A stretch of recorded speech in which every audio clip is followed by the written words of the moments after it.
wabarakatuh. Langsung buka aja Bang Ian. Belum, buktinya lagi terima telepon itu, Pak Andi.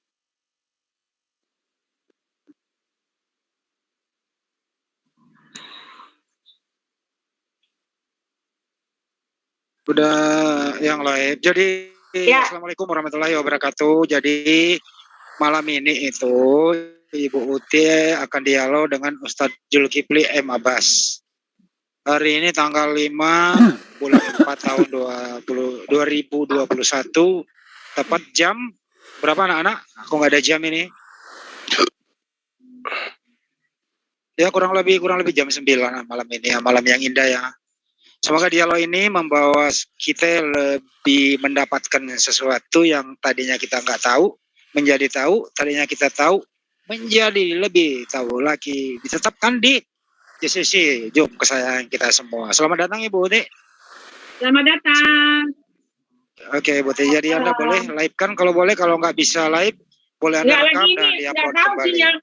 Sinyal di komputernya nggak bisa, tapi kalau pakai HP masih bisa. Jadi saya pakai HP, jadi saya nanti upload ya. Izin ya, jangan di strike, please.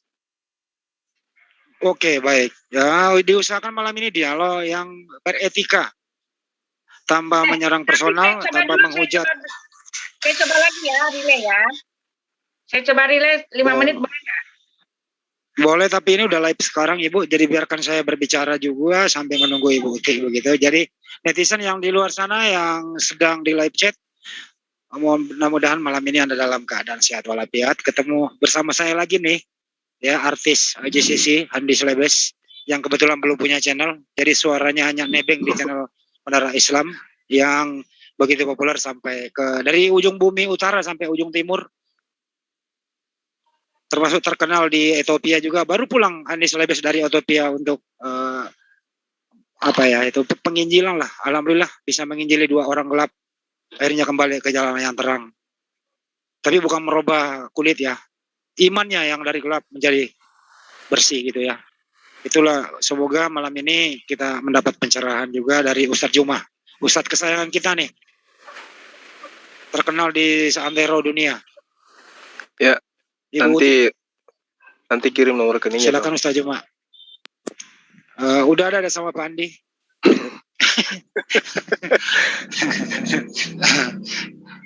Baik, topik malam ini adalah tentang Nabi Musa. Saya nggak usah meneruskan, agak kurang, saya nggak berkenan untuk membacanya.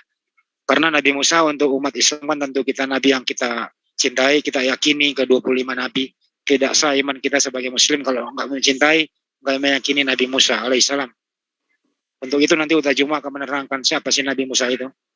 Dan seperti apa juga Nabi Musa yang diimani oleh saudara Kristen, diwakili oleh Ibu Uti Watimena begitu. Sambil menunggu Ibu Uti, saya persilakan dulu ke Ustadz Juma untuk opening statement supaya Ibu Uti juga punya kesempatan sambil mempersiapkan perangkat dan lain-lainnya. Silakan Ustadz Juma, waktu dipersilakan opening statement dulu. Baik, bismillahirrahmanirrahim. Assalamualaikum warahmatullahi wabarakatuh. Alhamdulillah, puji syukur kita panjatkan kehadirat Allah Subhanahu wa taala, serta salam dan taslim kepada junjungan kita Rasulullah Muhammad sallallahu alaihi wasallam. Bang Handi dan sahabat-sahabat yang lain. Sebenarnya tema ini adalah tema yang dipilih oleh Ibu Uti. Saya pun sempat kaget tadi membaca temanya. Di mana temanya itu mengatas apa tadi temanya itu ya? Bentar. Saya dapat tema tadi. Apakah benar Musa meniduri budak-budak bilangan 31:18? Oh iya, itu yang saya terima tadi dari Adinda Slayer. Apakah benar Nabi Musa meniduri budak-budak sesuai dengan bilangan 31 ayat 18? Jadi tema ini mungkin adalah tema yang dipilih oleh Ibu Uti. Entah mau menyangga apa gitu ya, karena saya tidak pernah menuduh Nabi Musa alaihissalam itu meniduri budak-budak.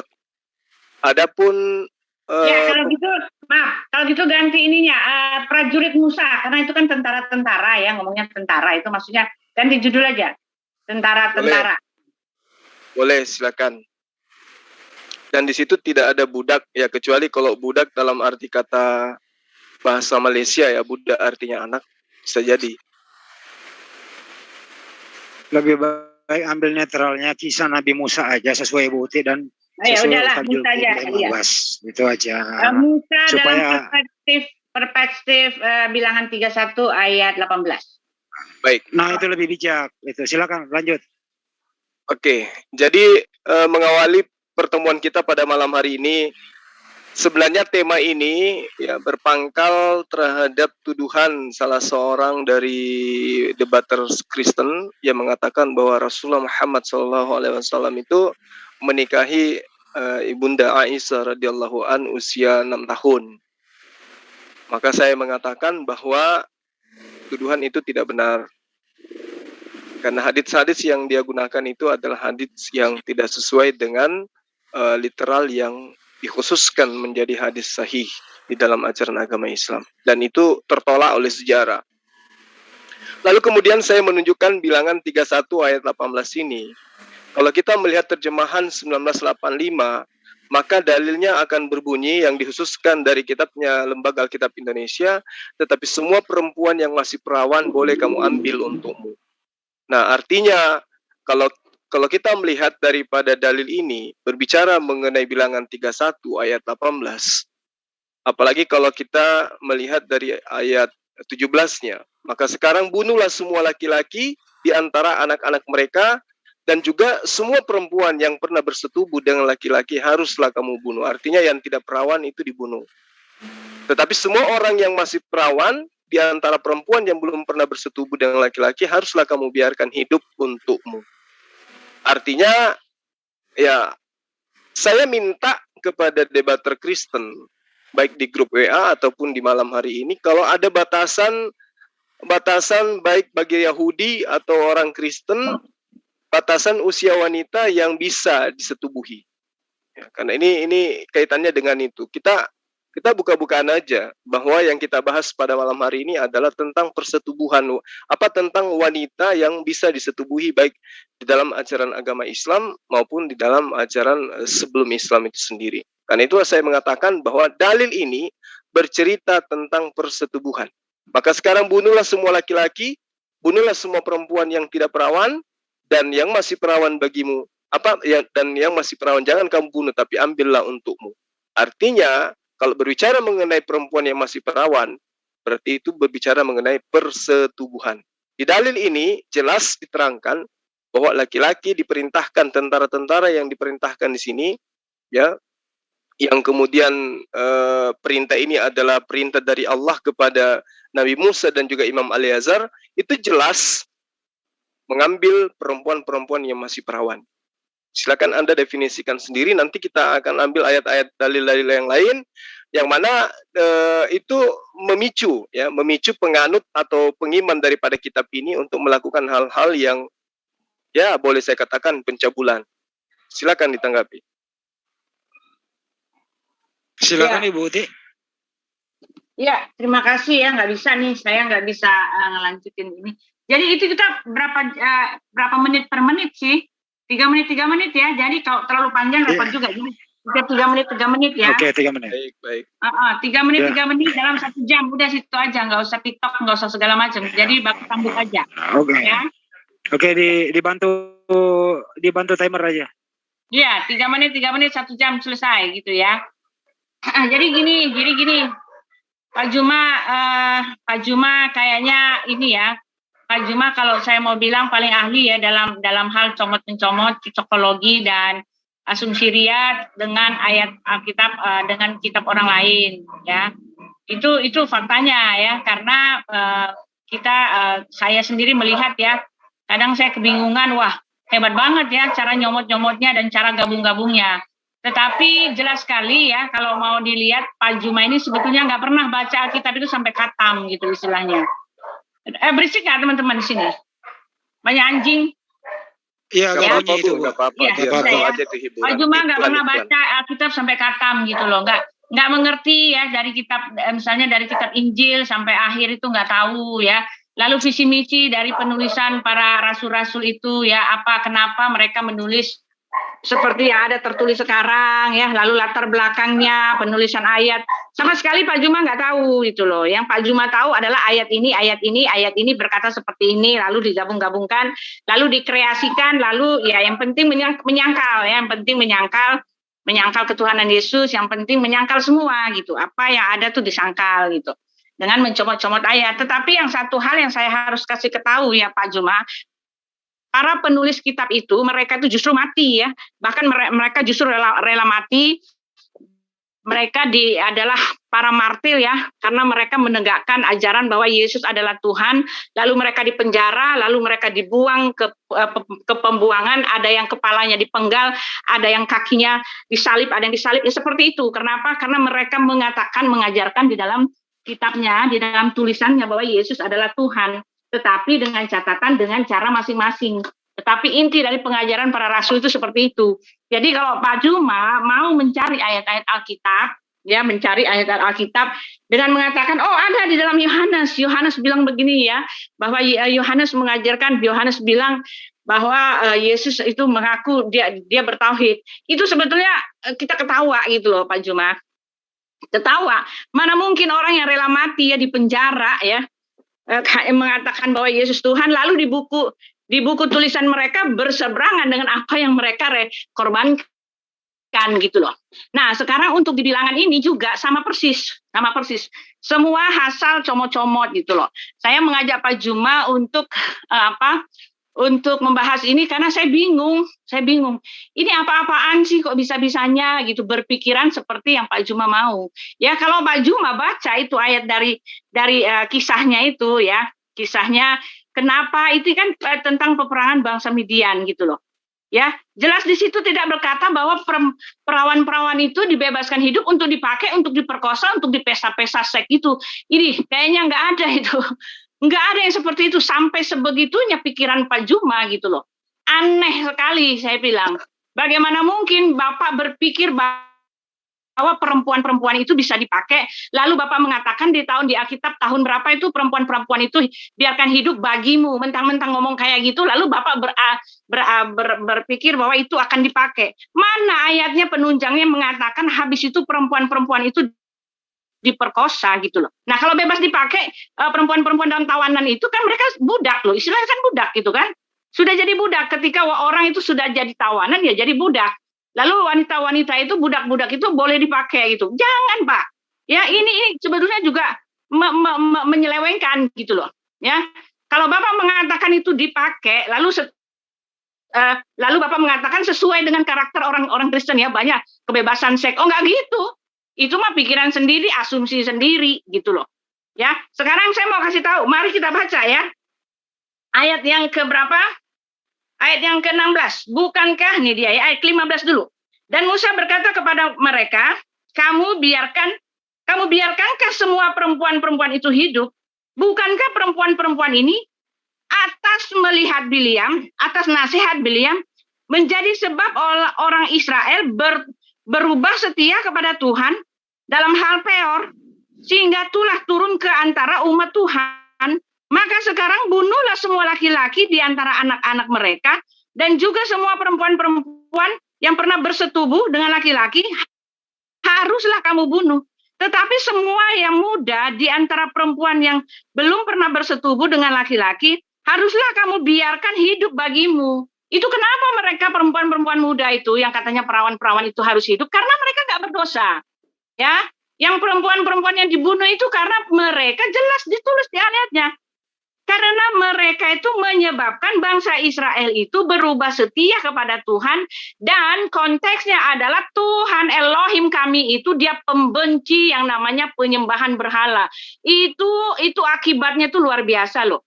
Bahkan bangsa Israel itu dibiarkan hancur, pernah dihancur porak-porandakan, habis semua ya.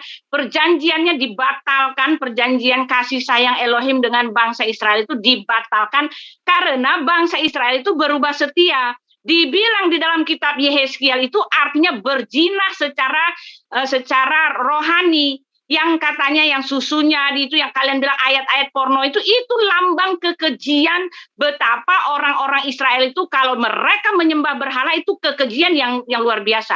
Tumpas habis itu loh. Itu bagi Elohim pada saat itu ketika dia murkanya menyala-nyala. Tetapi kan di dalam kitab kami, walaupun dia murkanya sebesar murkanya itu, tetapi kasih karunia-Nya sama besarnya dengan murkanya. Jadi ketika ada orang penyembah berhala, dia menghukum. Tetapi dia buka jalan bagaimana supaya orang itu bertobat. Karena begitu besar murkanya, sedemikian besar juga kasih setianya. Nah, di dalam bilangan ini sama sekali nggak ada bicara yang seperti itu gitu loh. Sama sekali. Mana Pak Juma, saya minta ayatnya di dalam ayat ini yang mengatakan perempuan itu saja dipestain seks gitu loh.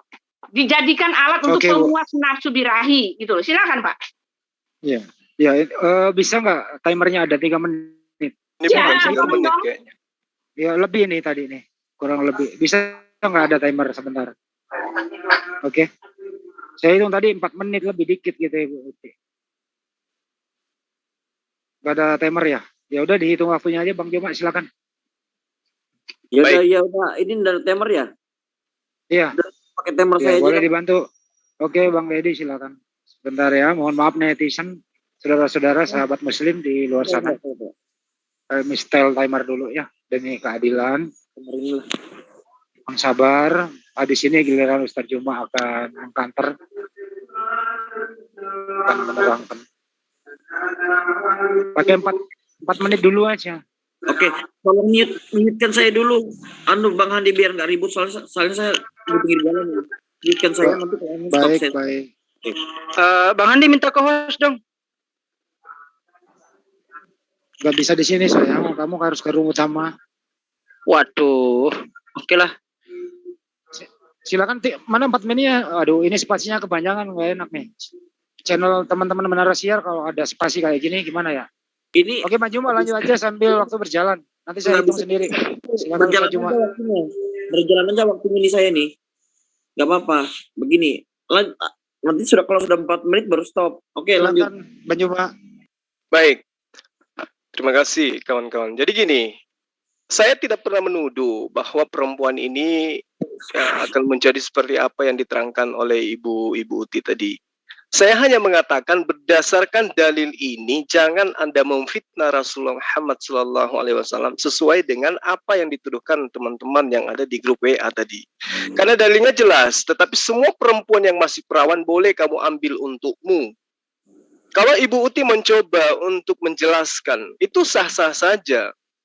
Ya, menyalah-nyalahkan saya karena pemahaman Bu Uti seakan-akan saya menuduh hal ini ada sebuah cikal bakal pornografi, itu sah-sah saja. Tetapi kita perlu melihat ya secara keseluruhan bahwa tidak ada dalil di dalam kitab orang Kristen, baik itu yang mereka ambil dari terjemahan kitabnya Bani Israel maupun yang mereka ambil dari terjemahan kitabnya orang Yunani. Itu tidak ada batasan usia. Misalnya di dalam sebuah kitab, ya, taruhlah misalnya dalam kitabnya orang Kristen ini dikatakan bahwa wanita itu sah dinikahi, disetubuhi di atas usia 14 tahun atau 15 tahun. Itu tidak ada kita temukan dalil itu. Oleh karena itu saya mengatakan ini tidak ada batasan. Kalau kita menjelaskan seperti itu, maka harus dipahami bahwa tuduhan orang-orang di luar sana terhadap Rasulullah Muhammad SAW saat ini itu tidak berlandaskan terhadap kebenaran. Umat Islam itu paham kok bahwa para penyembah berhala di Mekah, orang-orang Yahudi, orang-orang Kristen di Madinah, pada masa Rasulullah Muhammad SAW atau beberapa tahun setelahnya, itu tidak pernah menggunakan tuduhan kepada Islam bahwa Rasulullah Muhammad SAW itu adalah pedofil dan menikahi anak kecil usia 6 tahun. Itu tidak pernah. Belakangan ini baru muncul. Karena itulah kemudian saya menjadikan tuduhan-tuduhan mereka itu ya menyumpal mulut mereka dengan dalil ini. Kenapa saya mengambil dalil ini? Karena memang di dalam kehidupan Bani Israel itu tidak ada batasan usia di dalam mengambil seorang wanita untuk diperistrikan atau untuk disetubuhi.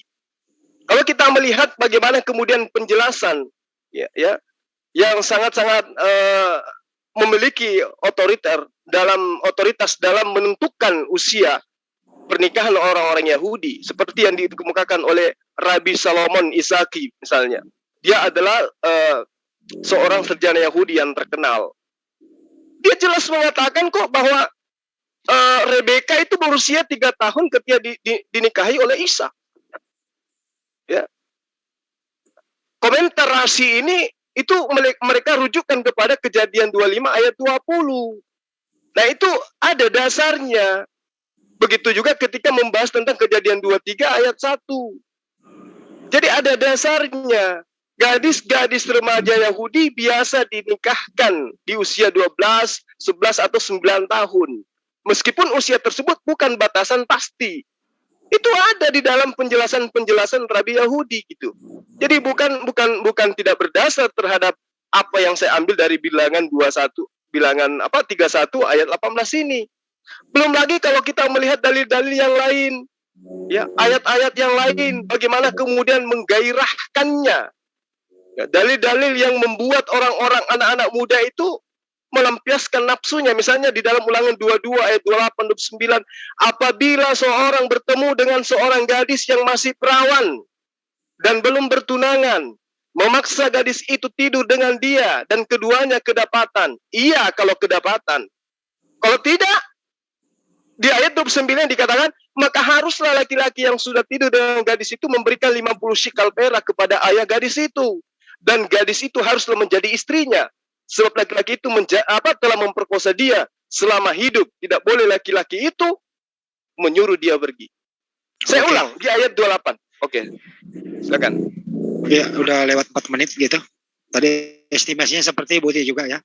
Tolong waktunya di restart dulu. Ya, oke, baik. Buti silakan dilanjut, pergunakan waktu sebanyak mungkin.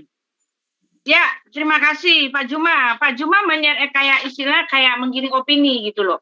Pak Juma mau pergi dari topiknya yang benar. Kita bicara tentang bilangan 31 ayat 18. Saya tidak mengatakan bahwa saya tidak memfitnah atau menyalah-nyalakan atau menggiring pendapat itu kepada Aisyah atau kepada Muhammad. Saya tidak, Pak. Saya nggak ada. Itu kalau Bapak menjawab ini untuk menjawab orang lain dengan debat Bapak dengan orang lain, ya salah sasaran. Ya, itu bukan saya yang menggiring ke situ-situ. Yang saya mau datangkan, yang saya mau ajak Pak Juma debat hari ini, saya hanya mau menunjukkan bahwa Pak Juma ngawur. Nggak ada hubungannya tentara itu memperkosa atau meniduri budak-budak itu hanya karena ada kata perawan-perawan.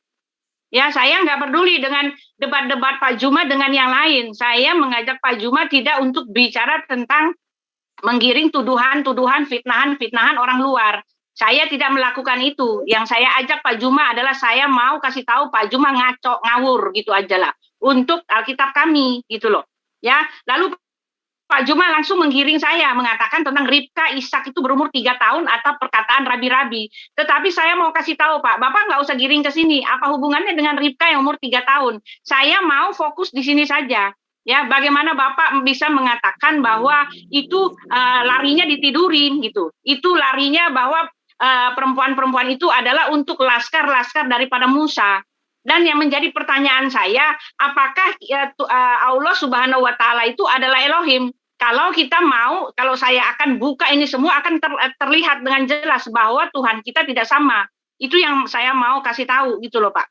Nah, kalau Bapak mengatakan bahwa Ribka itu berumur 3 tahun, bagaimana mungkin anak 3 tahun ditemukan oleh pelayan Musa itu sedang menimba air di sumur, Pak? Ini kan entah dari mana cerita itu. Saya mohon Bapak baca lagi cerita tentang Ishak dan Ribka itu. Ya, ada tercatat di Alkitab. Tetapi saya nggak mau fokus di situ ya. Yang jelas pernyataan Bapak tentang Ribka 3 tahun itu salah, ya. Lalu Bapak selagi-lagi memakai rabi-rabi Yahudi. Bapak, saya mau mohon, kalau Bapak mau berdebat, lebih baik bicara buka-bukaan tentang Alkitab yang kami baca ini, Pak. Karena Alkitab kami ini berasal dari kanoniknya yang asli. Ya, rabi-rabi Yahudi itu jelas apapun yang akan dilakukan untuk menentang bahwa Yesus adalah Tuhan. Segala bentuk kata Mesias atau segala sesuatu ditentang. Karena apa ya? Karena memang mereka menyangkal gitu loh. Sama saja seperti di Al-Quran, sama saja seperti Injil Barnabas dan yang lainnya gitu loh. Nah, kalau kita mau bicara Alkitab, mau belajar matematika, ya buka buku matematika. Belajar Alkitab yang kami imani ini, ya buka imani yang kami imani ini. Jangan pakai dalil orang-orang yang justru menentang. Itu sama sekali nggak mendukung gitu loh, Pak. Nah, sekarang saya mau tanya kepada Bapak, bagaimana bisa Bapak berasumsi bahwa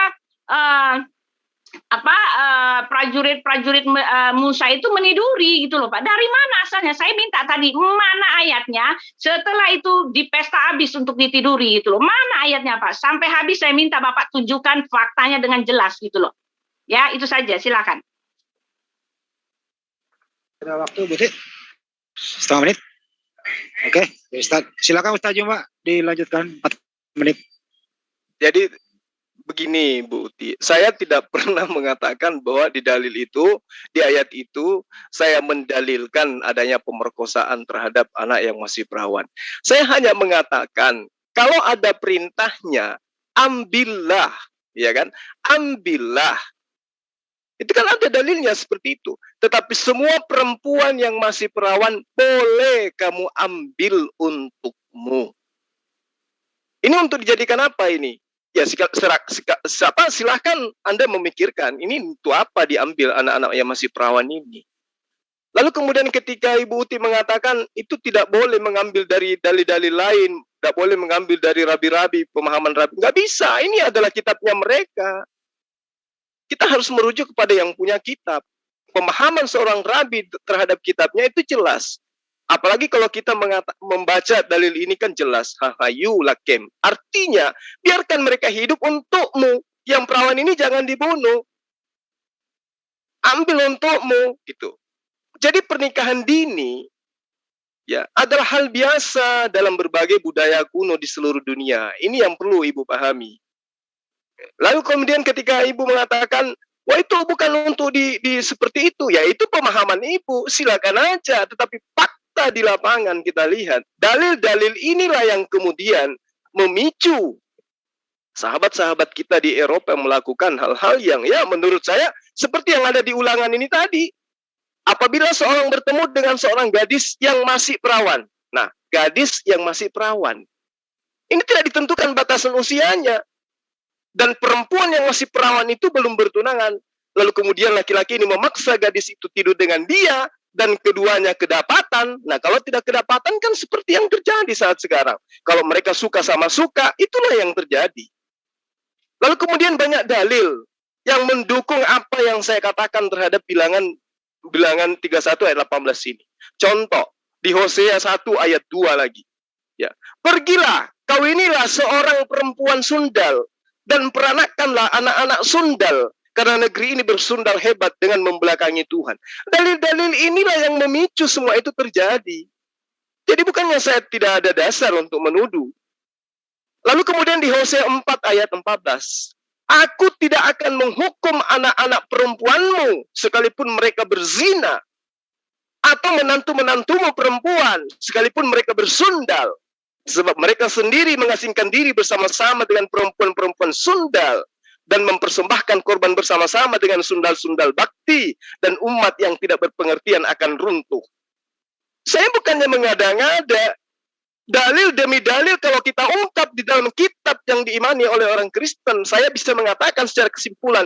Dalil-dalil sundal inilah yang kemudian. Yang mengajarkan bersundal inilah kemudian. Yang memicu hilangnya selaput darah pada gadis yang belum nikah. Dan kita lihat di dunia barat seperti apa antara hubungan laki-laki dan perempuan. Tidak ada batasan. Tidak ada batasan muhrim. Bahkan ke rumah ibadah mereka juga masih pakai rok mini. Tidak ada batasan. Jadi saya ngomong itu ada dasarnya. Di Hosea 3 ayat 1 berfirman, Tuhan kepadaku, pergilah lagi, cintailah perempuan yang suka bersundal dan berzina. Ini dalil. Bukan asumsi, bukan menuduh. Kalau kemudian sebentar ada pembenaran, oh tidak seperti itu maksudnya. Oke, tidak seperti itu maksudnya. Tapi implementasi daripada perilaku kehidupan manusia berkat dalil-dalil ini, lihat kenyataannya. Ya, lihat kenyataannya. Bagaimana penyakit AIDS itu berasal dari mana? Ini dalil yang mereka gunakan. Silakan Anda bantah. Oke, makasih Bang Joma. Silakan Ibu Ti, pergunakan kembali waktu 4 menit.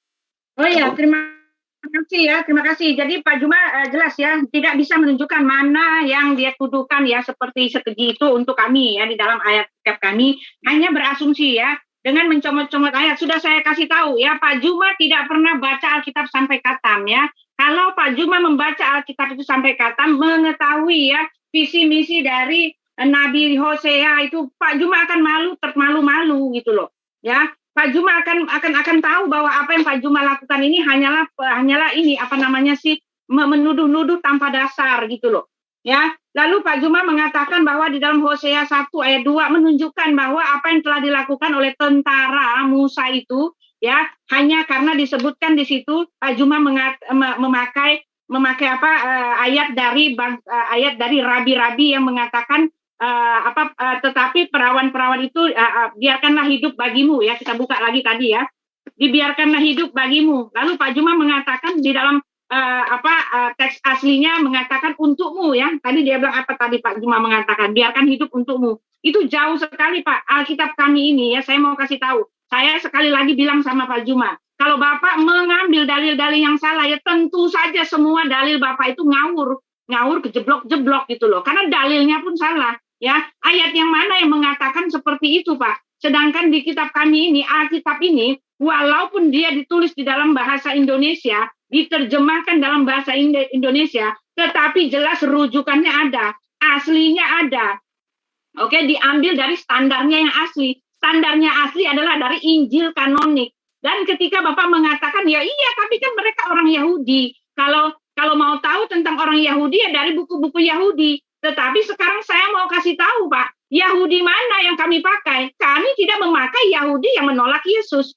Kami memakai Yahudi yang kekristenan, Yahudi yang menerima bahwa Yesus itu adalah penebus dan juru selamat, Yahudi yang percaya bahwa Mesias itu artinya anak Allah, Yahudi yang daripada murid-murid yang berasal dari para murid-murid Yesus, yang ke-12 murid Yesus itulah pengajaran kami, ya itulah yang kami terima. Dan pengajaran dari rasul-rasul itu yang merupakan saksi mata itu, mereka menulis dengan sah. Dan kitab perjanjian lama itu dari situlah yang diambil, Pak.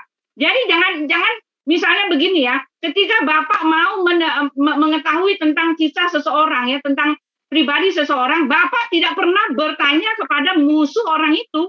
Kalau musuh orang itu Bapak tanya, ya tentu saja tidak ada kebenaran tentang yang mau Bapak tanya itu, yang Bapak ketahui. Bapak harus bertanya kepada orang dekat orang itu. Orang yang Bapak mau ketahui, Bapak harus tanya orang dekatnya, orang rumahnya, anaknya. Baru Bapak bisa mendapatkan keterangan yang benar. Yang Bapak lakukan ini adalah Bapak mencari atau memakai dalil dari musuhnya gitu loh. Mana pernah ada yang mana pernah ada kebenaran di situ ya. Sekali lagi saya mau Bapak baca Alkitab ya. Di dalam Hosea itu sama sekali tidak bicara atau menyuruh orang untuk bersundal-sundal. Justru itu sebaliknya, persundalan yang disuruh di situ, suruh menikahi orang sundal itu bukannya suruh bersundal, tetapi menikahi orang sundal. Menikahi walaupun dia sundal, tetapi menikahi itu adalah lambang, tahu nggak Pak?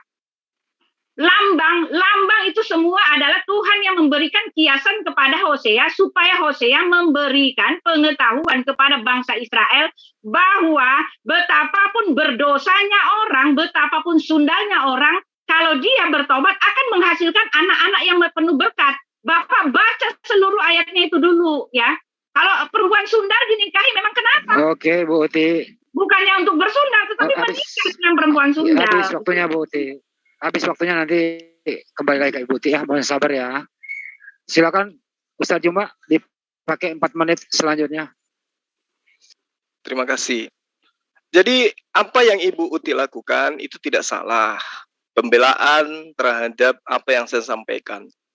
Tetapi yang saya ingin katakan di sini adalah dalil yang berujung terhadap perintah.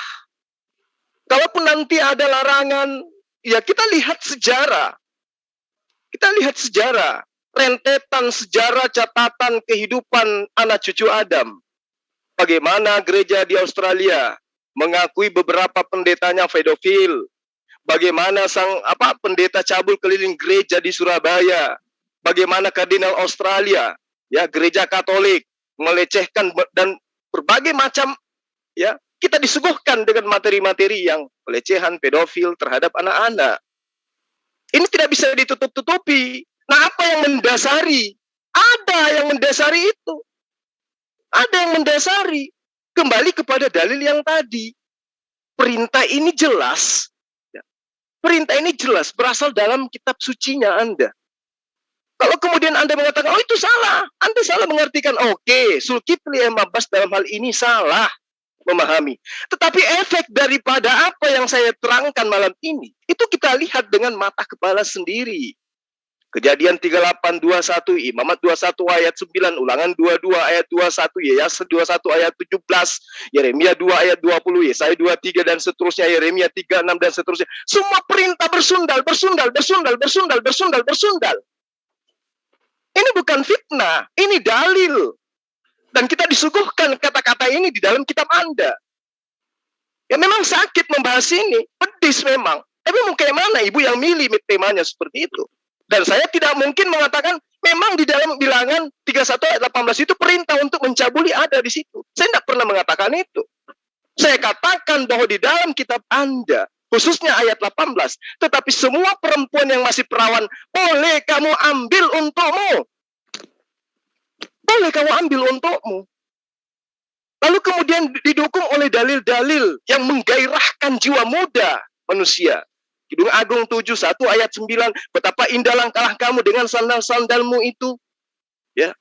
Pusarmu seperti cawan yang bulat, yang tak kekurangan anggur, perutmu timbulan gandum, berpagar bunga-bunga, seperti dua anak rusa buah dadamu, seperti anak kembar kijang dan seterusnya. Ini kalau saya baca saya bisa horny ini. Nauzubillah, summa nauzubillah. Jadi saya nggak usah baca.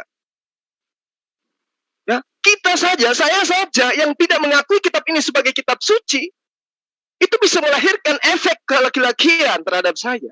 Apalagi mereka yang sudah mengakui ini adalah kitab suci. Apabila seorang bertemu dengan seorang gadis yang masih perawan, belum bertunangan, memaksa gadis itu tidur dengan dia, dan keduanya kedapatan. Coba. Kalau tidak kedapatan gimana? Dan apa ending daripada pemerkosaan ini? Ending dari pemerkosaan ini adalah laki-laki itu tidak boleh mengusir perempuan itu, tapi harus menjadi istrinya. Apa yang ingin dipesan? Pesan apa yang ingin disampaikan ayat ini? Ketika seorang anak muda ingin seorang perempuan dan dia tidak mampu untuk mendapatkan cintanya wanita itu, cukup diperkosa. Habis itu apa? Berikan 50 shikal perak kepada ayah sang gadis. Udah selesai. Dari situ menjadi istri. Itu ayat di mana sih, Pak? Ayat apa sih tadi? Ayat di mana itu? Ulangan 22 ayat 28 sampai ayat 29. Mari jadi kita buka ya konteksnya, kita baca ya. Jadi saya berbicara itu tidak asal ngomong. Belum lagi kalau kita lihat dalam Imamat 20 ayat 21. Bila seorang laki-laki mengambil istri saudaranya. Artinya istri saudaranya diambil. Padahal istrinya itu perempuan itu masih sebagai status istri saudara kandungnya. Apa dalil ini ya dia katakan? Bila seorang laki-laki mengambil istri saudaranya, itu semua adalah cemar. Cuman sebatas itu. Oke, silakan. Thank you. Baik. Silakan berjalan silakan Bu Ti dipertajam lagi. Monggo Bu Ti. Ya, terima kasih ya. Lagi-lagi saya bilang Pak Juma, nggak bisa kayak gini, nggak bisa asal comot ayat orang seenak dudelnya gitu Pak. Nggak bisa Pak. Ya, di situ bukan dikatakan ya, boleh kamu ambil untukmu. Boleh kamu biarkan hidup bagimu. Biarkan hidup, bukan kamu ambil bagimu. Ya, itu salah Pak ya. Jadi Bapak entah dari mana ayatnya mengatakan boleh kamu ambil untukmu untuk dipakai itu. Oh tidak ya, saya menyangkal keras karena itu memang salah, itu ngaco. Ditulis di ayat kami, boleh kamu biarkan hidup bagimu. Dibiarkan hidup untuk apa Pak? Kalau Bapak baca sampai ke bawah, mereka itu, perempuan-perempuan itu dia melayani di bait suci untuk melayani, membantu Eleazar. Ya, orang yang melayani di bait suci itu adalah orang-orang kudus Pak. Diperuntukkan untuk kekudusan. Diperuntukkan untuk menyembah Tuhan. Diperuntukkan untuk beribadah. Mereka itu tidak dibunuh hanya karena mereka itu tidak berdosa. Karena mereka tidak berdosa bukan karena mereka perempuan-perempuan itu, bukan mereka lah yang menyebabkan bangsa itu pernah menyembah berhala. Saya sudah cerita seperti itu. Bapak silakan baca. Sekali lagi saya bilang harus baca konteks, harus baca konteks. Jangan terus-menerus menyelewengkan ajaran orang lain dengan seenak-enak udelnya menuduh kiri, menuduh kanan gitu loh Pak. Ya, lalu Bapak mengatakan baca bisa horny kalau baca Alkitab. Oh salah Pak. Ya, Alkitab kami dengan jelas menyatakan kamu sesat Pak Juma. Ketika kamu memikirkan soal-soal perkawinan, ketika kamu memikirkan ada soal-soal kawin mengawin di sorga. Justru target kami itu orang tidak kawin dan mengawinkan. Justru di kitab kami itu orang menyembah Allah dalam roh dan kebenaran. Tidak mengutamakan kenikmatan fisik, badani, biologis. Jauh dari apa yang Bapak tuduhkan gitu loh. Kalau Bapak mau baca semuanya yang saya bilang, ya, kalau Bapak mau baca konteks, orang Kristen itu ketika mereka menyembah Allah dalam roh dan kebenaran, ada Roh Kudus di dalam hatinya dan mereka bisa menekan keinginan-keinginan biologis. Apalagi Bapak mengatakan bahwa tentara Musa itu membiarkan perawan itu hidup karena mau dipakai. Oh maaf Pak, ini tidak boleh. Saya tidak kasih Bapak mengatakan seperti itu. Karena Bapak tidak tahu ceritanya. Kalau Bapak mau tahu ceritanya, Bapak kembali ya. Saya minta Bapak kembali di dalam kisahnya di Bilangan 25 ayat 9. Coba lihat di situ kenapa perempuan-perempuan yang sudah bersetubuh itu dibunuh. Karena ini adalah hukuman buat mereka. Ya, ini adalah merupakan hukuman buat mereka karena begitu besar penyelewengan penyembahan berhala yang telah mereka lakukan. Ya, di kitab kami, Pak, yang seperti itu dihukum. Raja Salomo yang beristri banyak itu kena hukuman. Semua laki-laki nabi-nabi itu yang punya istri banyak itu kena hukuman. Dihajar, dilarang untuk melakukan hal-hal seperti itu. Jadi itu bertentangan dengan isi kitab kami, Pak. Ya, Raja Salomo begitu banyak istrinya, Tuhan hajar dia. Dengan menyerahkan kerajaannya itu akhirnya ditindas oleh kerajaan kiri kanannya. Yang sebelumnya kerajaan-kerajaan lain itu bersahabat dengan dia. Akhirnya dia pun mati dalam kehinaan. Kehinaan buat bangsa Israel itu ketika ada raja mati dan mayatnya tidak ditemukan lagi. Dia direndahkan serendah-rendahnya karena apa? Karena pesta seks yang dia lakukan, Pak. Jadi jangan ngawur-ngawur, jangan comot-comot ayat orang lalu menyalah-nyalakan, oh lihat kelakuan orang Kristen. Oh tidak, Pak. Aplikasi orang itu tidak bisa Bapak gunakan sebagai alat bukti kebenaran. Itu aplikasi. Oke, waktu habis, Bu. Makasih, Bu Uti. Silakan Ustaz Juma 4 menit ke depan dipergunakan sebaik mungkin. Baik. Terima kasih. Jadi, sekali lagi saya katakan ke Buti, saya tidak pernah mengatakan bahwa wanita ini yang masih perawan ini digunakan untuk seperti itu. Saya tidak pernah mengatakan itu. Saya hanya membacakan dalil yang ada di dalam kitab Anda. Terjemahan 78, terjemahan 2018, terjemahan 54, terjemahan 58, 2008, 2011, 2015. Semua mengatakan ambillah wanita perawan itu untukmu. Ya, kalau Anda kemudian mengatakan itu untuk diperuntukkan di bait suci, betul. Itu ada ayatnya. Di mana Tuhan minta upeti perempuan perawan. Di ayat 40-nya itu jelas. Dan orang-orang 16.000 orang. Jadi upetinya bagi Tuhan 32 orang.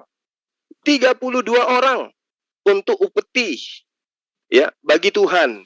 Itu orang yang mau dikuduskan. Tetapi dikatakan di dalam dalil sebelumnya, perempuan-perempuan yang masih perawan itu seluruhnya juga dikatakan 32.000 orang. Ya. Jadi gadis perawan, anak perawan di ayat 35 dikatakan 32.000 orang perawan. Tapi Tuhan cuma minta upeti berapa? 32 orang. Berarti 32.000 orang dikurangi 32 orang untuk Tuhan. Untuk Tuhan 32 orang itu untuk menjadi orang yang mengabdi di dalam sinagog. Menjadi orang-orang yang suci, pelayan-pelayan orang-orang suci.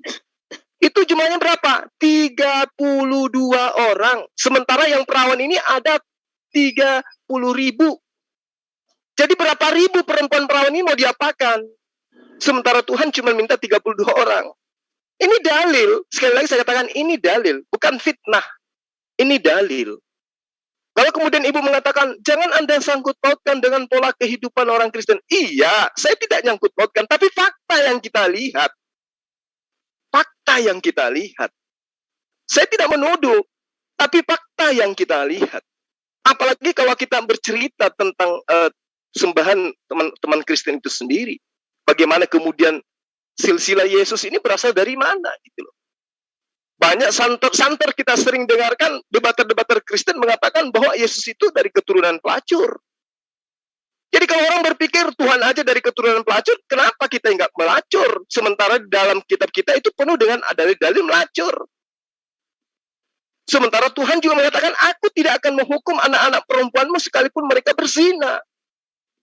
Iya kalau mereka baca dalilnya sampai sepenuhnya. Tapi kalau cuma ayat per ayat. Coba.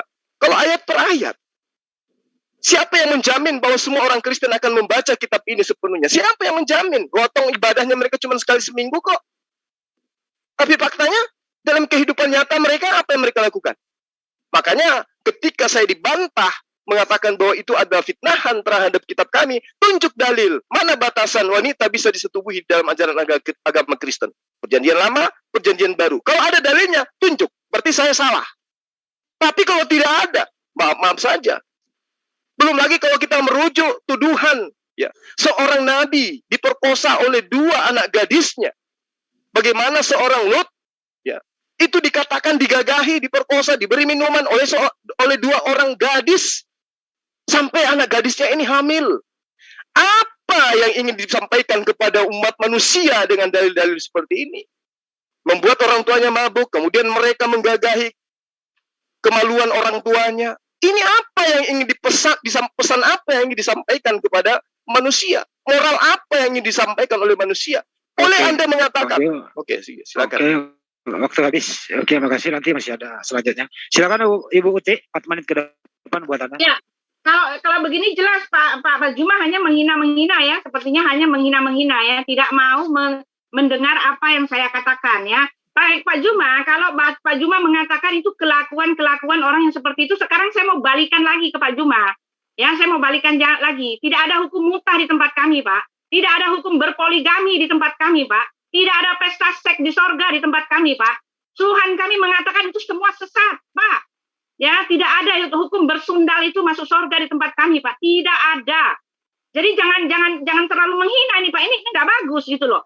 Jangan Bapak jadikan aplikasi orang ke orang, lalu Bapak mengatakan itu adalah dalil kebenaran. Oh tidak, saya mau tunjukkan kepada Bapak, saya mau minta Bapak tadi tunjukkan di mana pernyataan Bapak itu ada benarnya ketika di dalam kitab Bilangan 31 itu dikatakan bahwa perempuan-perempuan itu diperuntukkan untuk tentara-tentara itu untuk dipakai seperti itu. Bapak mengelak tadi mengatakan bukan untuk dipakai, tetapi yang Bapak omongin itu semua mengarah ke situ gitu loh.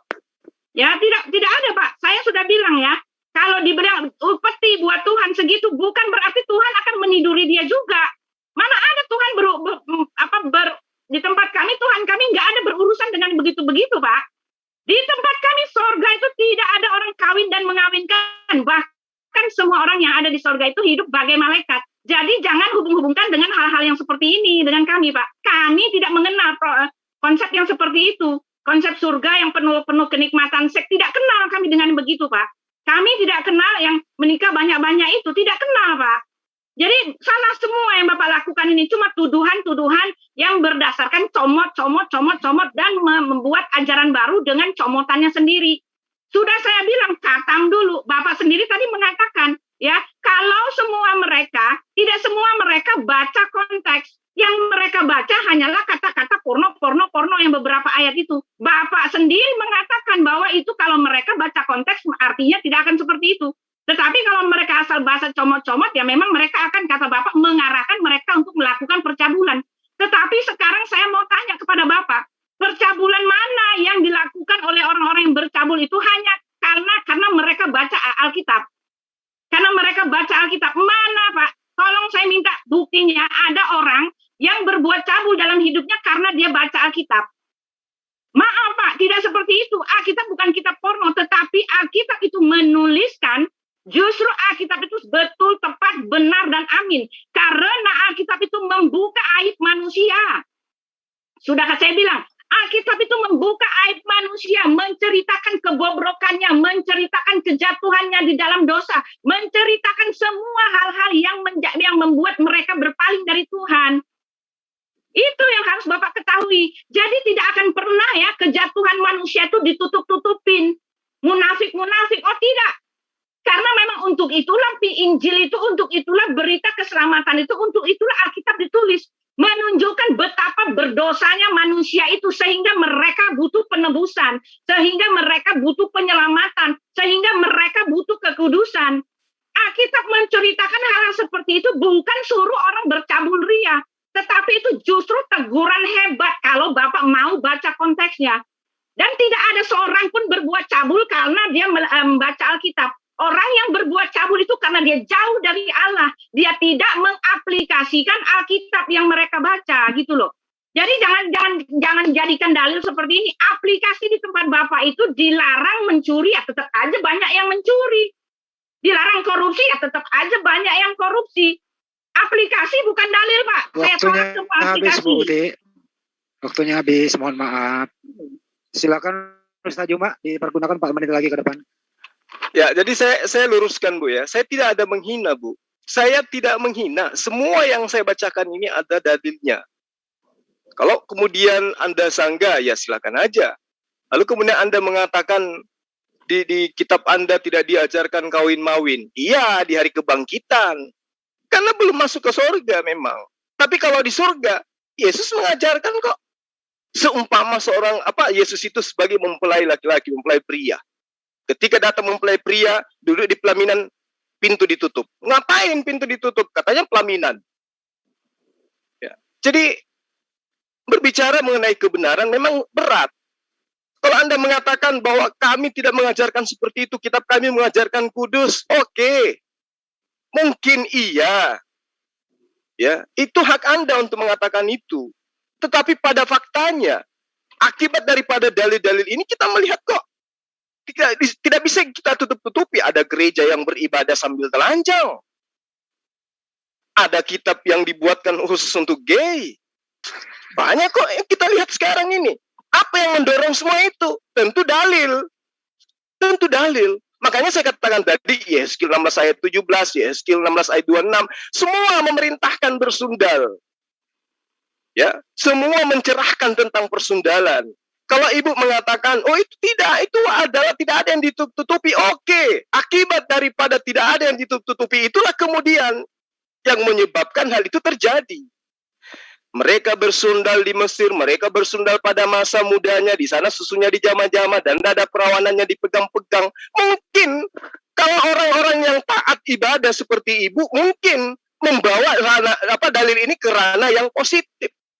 Tapi mereka yang sudah gemar minum khamar, yang tidak ada aturan muhrim di dalam ajaran agamanya, yang tidak ada batasan aurat di dalam ajaran agamanya, bertemu kehidupan bebas dan didukung dalil kitab suci seperti ini, selesai. Ya.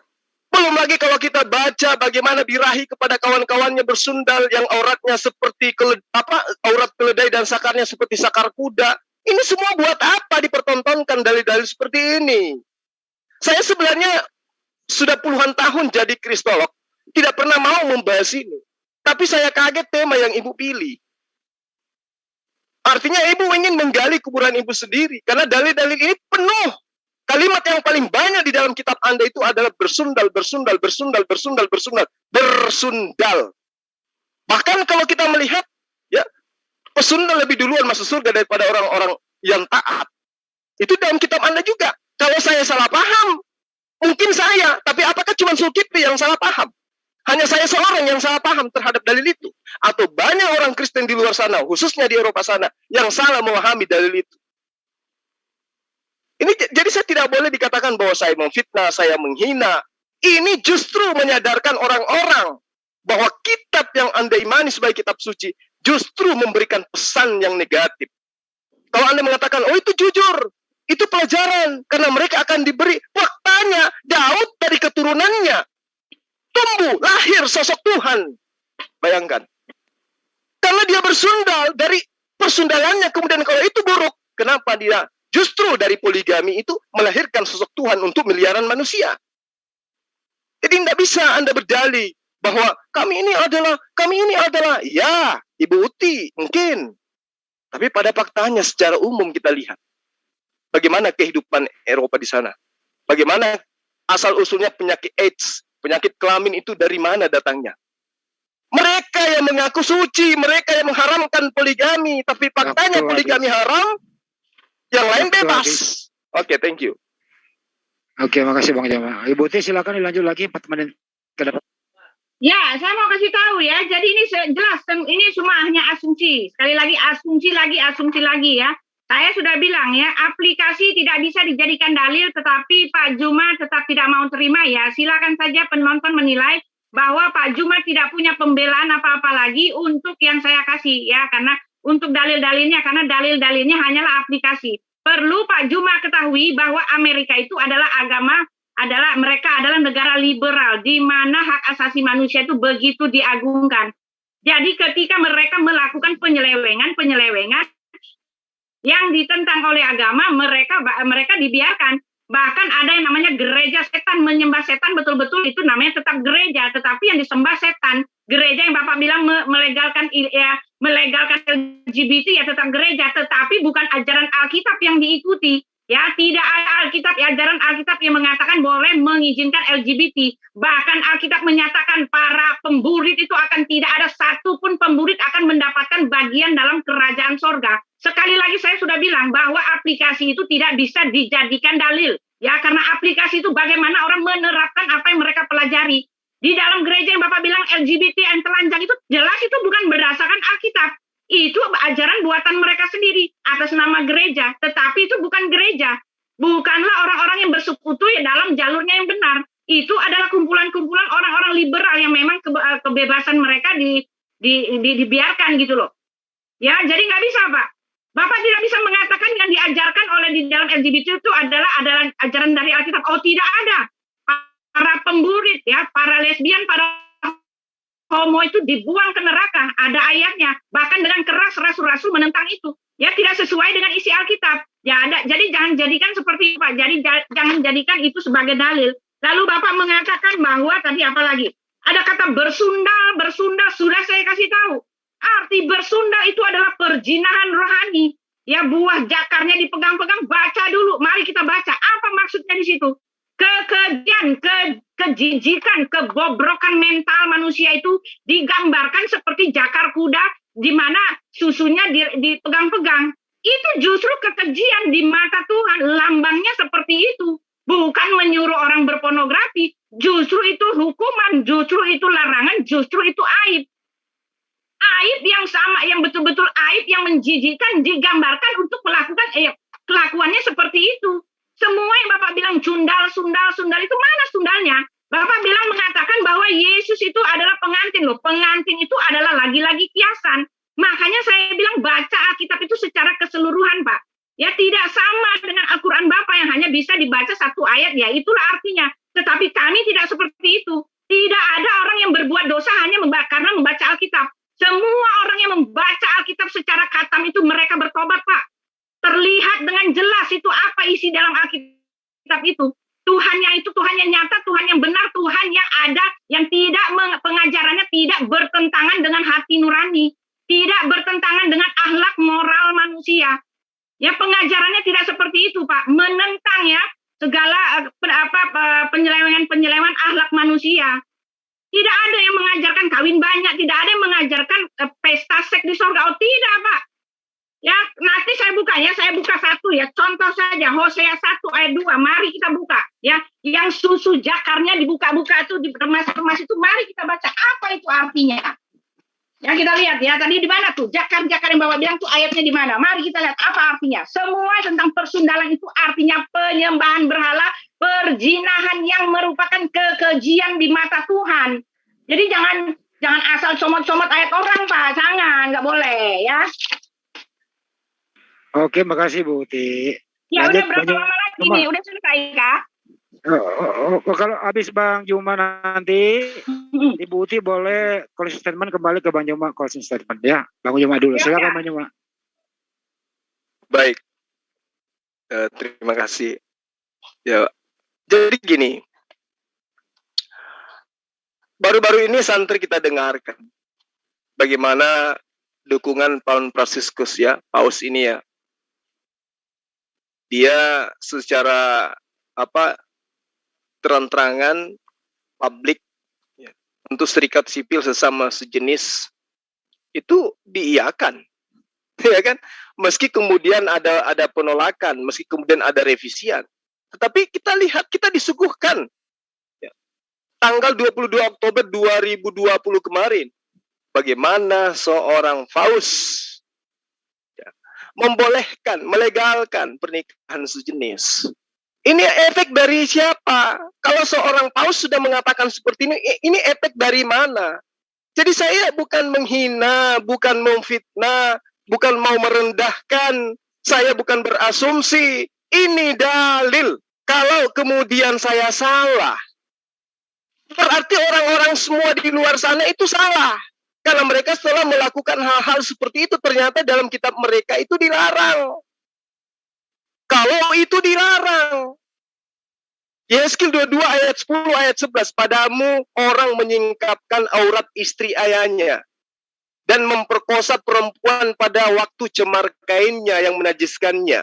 Yang satu melakukan kekejian dengan istri sesamanya, dan yang lain menajiskan menantu perempuannya dengan perbuatan mesum.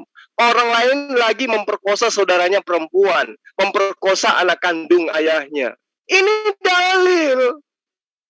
Jadi kalau ada yang mencontoh ini, pasti mereka akan mengatakan, orang-orang yang ada dalam kitab suci kita aja melakukan. Ini dalil. Jadi mereka melakukan itu ada dasar pijakannya. Apalagi ketika dikatakan oleh Paulus Galatia 1.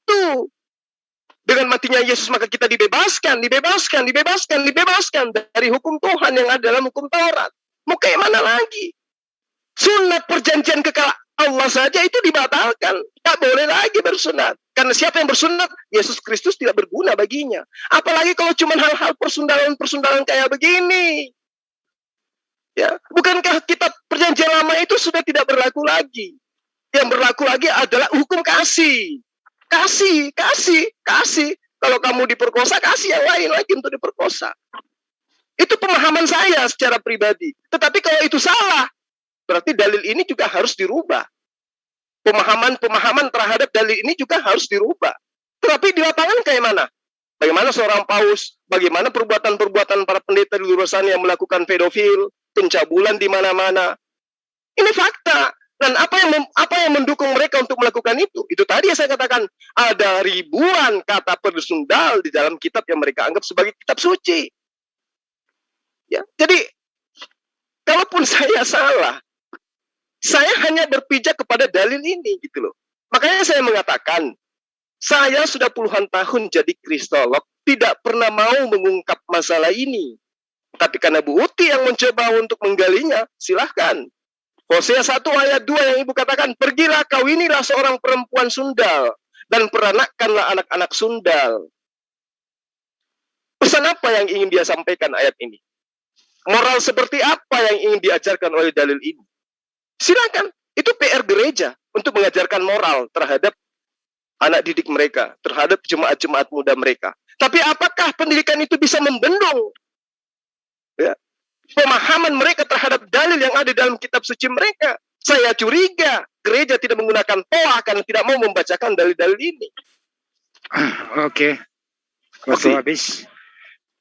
Oke, makasih Ustaz Joma. Ibu Ti mau closing statement, silakan 4 menit dipergunakan sebaik mungkin. Nah, saya bisa tambah lagi sana karena saya mau baca itu ya. Jadi satu lagi ya. Pak Juma 1, saya 1 ya. Karena masih ada yang tersisa yang harus dibicarakan. Satu putaran.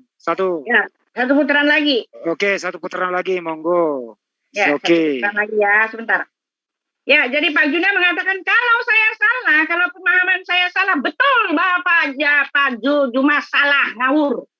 Ya, saya bilang Pak Juma salah, ngawur, dan hanya pemahaman pribadi dan hanya mencomot-comot ayat gitu kan. Sudah saya bilang kalau kenyataannya Ya, berzina itu artinya perzinahan rohani, artinya penyembahan berhala. Kenapa Bapak masih menyambung-nyambung ke hal-hal yang Bapak mau itu? Kalau artinya semua ayat-ayat yang Bapak kasih itu ada artinya adalah kekejian, adalah kebusukan, kebobrokan orang-orang yang melakukan perzinahan rohani. Kenapa Bapak masih bertahan di situ? Itulah kebenarannya. Ini yang mau saya baca. Kita baca dulu ya. Yang Bapak bilang apa tadi susu kuda itu di mana ayatnya, Pak? Kita buka di situ. Apa artinya? Ya, tidak kalau orang-orang yang Bapak bilang yang pendeta-pendeta pedofil apa segala macam, saya bilang, maaf. Bapak sudah kalah ketika menyajikan dalil-dalil yang aplikasi orang ke orang. Kalau mau bicara tentang kebobrokan moral, mental, ya di Bapak juga banyak. Nggak cuma di Alkitab kami. Banyak orang jahat di tempat Bapak itu juga. Banyak, Pak. Makin mengatakan dekat sama Tuhan, makin jahat. Banyak, Pak. Bukan cuma soal moral, tetapi soal kemanusiaan juga hatinya sudah tumpul. Begitu banyak orang-orang jahat di tempat Bapak juga. Itu artinya apa? Oh, tidak bisa Bapak jadikan aplikasi orang ke orang itu sebagai dalil. Bapak sudah kalah. Karena yang kita bicarakan ini esensi pengajaran. Yang kita bicarakan adalah kebenaran Alkitab. Tergantung Bapak mau terima atau tidak. Tergantung orang-orang mau mengaplikasikannya atau tidak. Ketika ada paus yang mengesahkan LGBT loh, itu dia melanggar perintah Tuhan. Hukumnya masuk neraka. Tetapi dia punya kebebasan karena mereka negara liberal. Suka-suka mereka. Tetapi Alkitab mencatat lain. Orang-orang seperti itu akan dilempar ke neraka. Yang saya bicarakan ini adalah pengajaran kami. Ketika Bapak mengatakan bahwa Yesus itu dia mempelai. Nah, lagi-lagi juga Bapak tidak tahu apa artinya mempelai. Tidak mengerti. Ketika saya mengatakan yang artinya mempelai itu adalah hubungan kepala yang Tuhan dengan jemaatnya. Alkitab mencatatnya seperti itu. Tetapi ketika Bapak masih memaksakan, ya tentu saja saya bilang ini hanya ingin menjelek-jelekkan gitu loh. Sudah dikasih tahu tetapi nggak mau tahu gitu loh. Ya, di dalam Hosea tadi, jelas Hosea 1 itu pergilah kawinilah perempuan sundal. Silakan baca itu maksudnya apa. Perempuan sundal yang dinikahi itu artinya orang-orang yang menyembah berhala, orang-orang berdosa, dinikahi, diajari, dikasihi oleh Tuhan yang akhirnya melahirkan anak-anak berkat di situ. Ya, walaupun orang berdosa itu merupakan pertanda walaupun dia orang berdosa, tetapi ketika Tuhan mengasihi mereka akan menjadi anak-anak yang berkat. Baca seluruh kitabnya. Dan soal susu jakar itu yang Bapak bilang itu tidak benar apa yang Bapak bilang. Mengajarkan kepornoan membuat orang bermasturbasi. Oh, tidak begitu, Pak. Justru itu saya ada bilang ya, itu merupakan kekejian bagi Tuhan. Kekejian bagi Tuhan, penyembahan berhala itu dilambangkan seperti hal seperti itu. Nah, ketika Bapak mengatakan banyak orang menjadi horny gara-gara ini, itu pikiran Bapak sendiri. Sama yang seperti Bapak lakukan begini. Kalau Bapak baca hanya comot-comot ayat, ya begitulah pikiran Bapak. Tetapi orang Kristen itu tidak pernah menjadi horny karena baca Alkitab. Itu karena mereka tidak baca Alkitab. Justru karena mereka tidak baca Alkitab, tidak kenal Tuhan yang seperti itu. Dan perlu Bapak ketahui, tidak ada sorga kami yang seperti itu, Pak. Justru adanya di tempat Bapak, gitu loh. Waktu habis, Putih. Oke, waktu habis. Oke, silakan Bang Nyoba 4 menit ke depan. Baik. Ini closing ya, saya udah closing habis ini. Oke, Bu Uti. Jadi kalau misalnya kata bersundal itu ternyata adalah menyembah selain daripada Tuhan atau menyembah berhala, itu tidak berat ya, untuk lembaga Alkitab Indonesia merubah perkataan sundal ini. Karena ini kesannya ya kita orang Indonesia bersundal itu adalah perbuatan yang tidak baik. Lalu kemudian di dalam Hosea 4 ayat 14, aku tidak akan menghukum anak-anak perempuanmu sekalipun mereka berzina, atau menantu-menantumu perempuan sekalipun mereka bersundal. Sebab mereka sendiri mengasingkan diri bersama-sama dengan perempuan sundal dan mempersembahkan korban bersama-sama dengan sundal-sundal bakti, dan umat yang tidak berpengertian akan runtuh. Ya, silakan aja Anda nilai saya salah dalam memahami itu, tetapi saya tidak melihat sisi daripada pemahaman dalil ini menyebabkan orang Kristen itu taat terhadap kitabnya sendiri. Yang saya lihat justru ya seperti yang saya katakan tadi. Bagaimana kemudian agama yang membolehkan pernikahan sejenis, itu semua adalah akibat daripada dalil yang ada di dalam kitab Anda. Kalau mengatakan, oh tidak, Anda salah. Oke, pembelaan Anda boleh. Itu diterima, itu hak Anda. Tetapi pada kenyataannya, orang-orang yang melakukan itu juga yang taat pergi ke gereja kok beribadah. Ya, pergilah kawinilah seorang perempuan Sunda dan peranakanlah anak-anak Sundal. Orang-orang ini juga melakukan itu. Kenapa saya mengatakan tidak ada batasan muhrim, tidak ada batasan aurat. Lalu perilaku kehidupannya, ya kita lihat aja contohnya gitu. Ini tidak bisa kita pungkiri bahwa itu adalah orang per orang.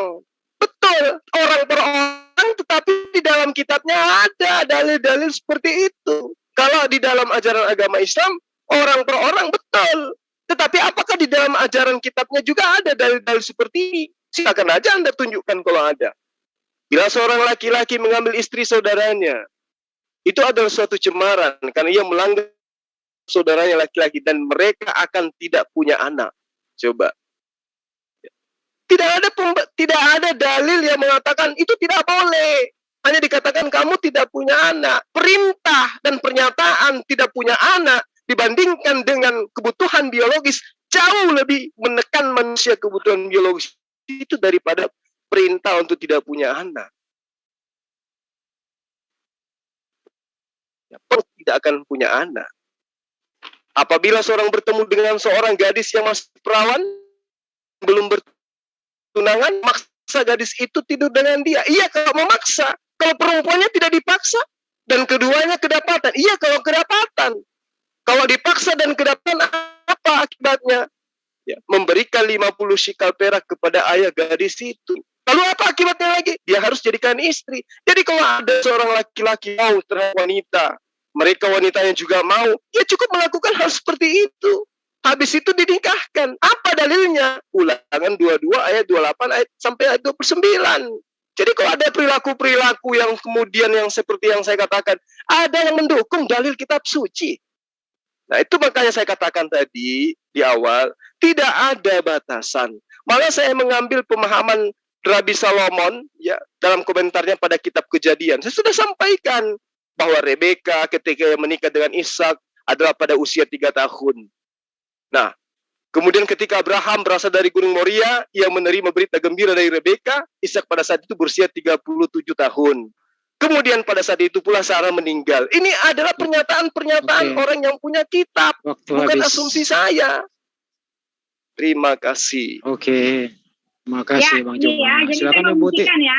Ya, silakan saya mau buktikan ya. Satu aja bukti dari semua ayat-ayat yang dipakai oleh Pak Juma itu nggak benar, saya buktikan ya. Kita buktikan, kita baca satu. Jadi jangan mengatakan bahwa Alkitab kami menyuruh melakukan seperti itu. Itu adalah pikiran Pak Juma sendiri, karena kan seperti itu ya. Lalu Pak Juma mengatakan Ishak itu berumur 3 tahun, Bapak mau hubung-hubungkan dengan Nabi Muhammad yang menikahi Aisyah berumur kecil. Oh tidak Pak, tidak sama Pak, tidak ada hubungannya Pak.